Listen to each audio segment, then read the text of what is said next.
Во текот на викендот нема да има средба. Средбата треба да ја закаже Министерството за правда, треба да ја закаже Рената Тренска-Десковска. Колку што знам, оставен е период за внатрепартиски консултации, по кој што ќе следува нова средба на работните групи во однос на претходното прашање за тоа што велите дека се очекува денеска да бидат изложени бројката на вработување во јавната администрација. Туку што објавив нови огласи кои што се коруптивно дело, коруптивно влијание врз гласачкото тело во предизборни цели, во изборни цели, што е тежок вид на криминал и корупција.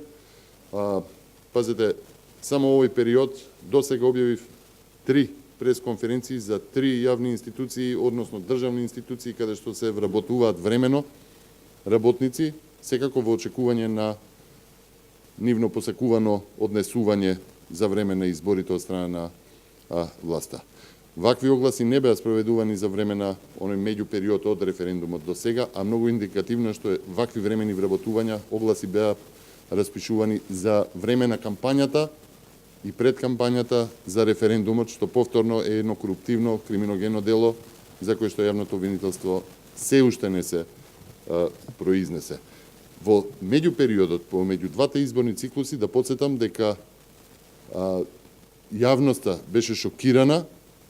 од секојдневните афери кои што избиваа во јавноста токму заради непотизам и полнење на армијата од СДСМ во администрацијата, односно злоупотребите за вдомување на партиски звучни презимиња, нивни блиски, на партиски одработувачи, на синови, ќерки, мајки, на пратеници, на функционери на СДСМ, на функционери во локалните самоуправи, во општините, како и на се што може да се злоупотреби од јавната администрација за вдомување на партиската војска на СДСМ, што е класична партизација, што значи класично делување спротивно на европските норми и спротивно на она за што СДСМ се залагаше, а тоа е департизација на администрацијата и, како што велеа, намалување на, како велеа, неефикасната и неефективната администрација во Република Македонија. Така што и да биде изложено како бројка за намалување на некакво намалување, претпоставувам, на невработеност или за полнење на армијата во администрацијата,